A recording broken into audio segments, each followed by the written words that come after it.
Halo teman-teman, kembali lagi bersama saya Noni Olivia Agustin, mahasiswa Ilmu Komunikasi Universitas Teknologi Sumbawa Angkatan 2024.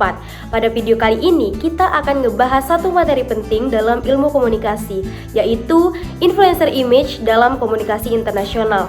Namun sebelum itu saya akan berbagi informasi sedikit tentang program studi ilmu komunikasi tentunya.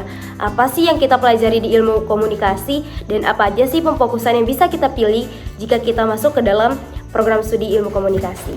Jadi teman-teman, di ilmu komunikasi Universitas Teknologi Sumbawa itu seru banget sih, karena kita itu belajar tidak hanya berbicara atau teori komunikasi aja, tetapi kita benar-benar ngebeda gimana cara pesan diproduksi, didistribusikan, hingga bisa mempengaruhi masyarakat luas seperti di era digital kayak sekarang ini.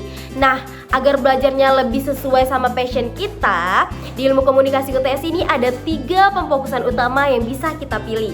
Jadi teman-teman, pemfokusan yang pertama ada public relation atau PR. Di sini itu kita mendalami bagaimana manajemen reputasi, hubungan baik dengan media, hingga penanganan krisis komunikasi. Dan yang kedua, pemfokusan yang kedua yaitu media komunikasi. Nah, ini tuh pas banget buat teman-teman yang suka dunia penyiaran seperti broadcasting, jurnalistik atau industri kreatif pembuat film, konten dan sebagainya. Dan yang ketiga ada pemfokusan komunikasi politik. Nah, di komunikasi politik ini kita bakal ngulik strategi pembentukan opini publik, cara komunikasi kebijakan, juga belajar tentang dinamika komunikasi organisasi internasional, serta bagaimana seni komunikasi persuasif digunakan untuk memengaruhi keputusan-keputusan besar. Sehingga perpaduan dari 3 fokus studi inilah yang bikin kita jadi punya bekal kuat buat memahami berbagai fenomena komunikasi yang terjadi di dunia saat ini. Nah, salah satu contoh nyatanya adalah materi yang bakal kita bedah hari ini teman-teman, di mana kekuatan komunikasi persuasif dan pembentukan citra bahkan sudah melintasi batas negara melalui para influencer. Yuk kita langsung masuk ke pembahasannya. Teman-teman, kalau kita membahas komunikasi internasional, kini telah mengalami pergeseran paradigma yang masif. Jika dahulu hubungan antar negara yang dikuasai oleh diplomasi formal para birokrat, era digital melahirkan apa yang disebut sebagai publik diplomasi 2.0. Dalam ruang cyber ini, aktor non-negara, khususnya sosial media influencer, memegang kendali baru. Mengapa mereka bisa begitu berpengaruh secara global? Kuncinya ada pada pembentukan influencer image atau citra influencer. Berdasarkan kajian dari berbagai jurnal internasional, influencer image bukan sekedar masalah jumlah pengikut atau popularitas biasa. Tetapi citra ini dibangun secara mendalam dari persepsi publik global terhadap kredibilitas, orisinalitas, dan keterikatan emosional sang kreator.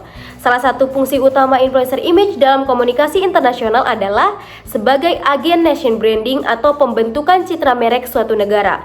Nah, studi terbaru menunjukkan bagaimana negara-negara memanfaatkan influencer global untuk mentransformasi cara dunia luar memandang mereka.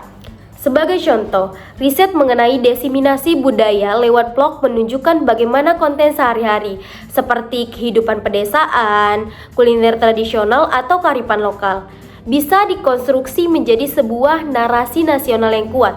Ketika audiens internasional menyukai kepribadian sang influencer, mereka secara tidak sadar akan membangun persepsi positif terhadap negara asal atau kebudayaan yang direpresentasikan oleh influencer tersebut.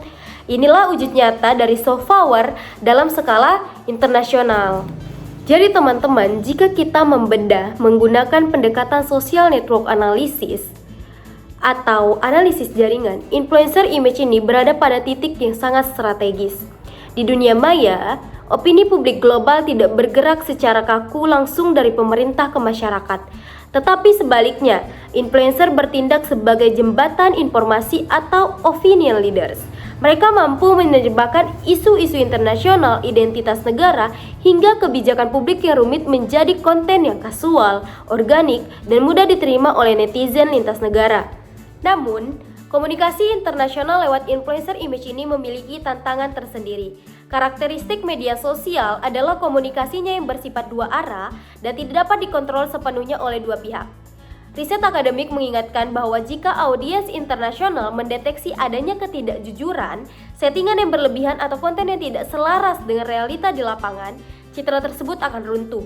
Ketidakaslian justru bisa memicu bumerang digital berupa polarisasi opini dan distorsi informasi yang merugikan citra negara.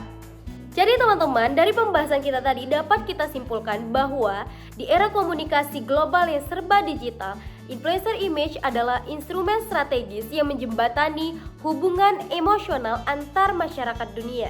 Melalui pemahaman yang komprehensif, baik dari kacamata public relation, media komunikasi, ataupun komunikasi politik, kita dapat melihat bahwa sebuah konten di layar gawai kita hari ini memiliki dampak yang nyata, melintasi batas-batas negara. Saya Nadia Olivia Agustin dari Ilmu Komunikasi Universitas Teknologi Sumbawa. Terima kasih telah menyimak dan sampai jumpa di materi pembelajaran berikutnya.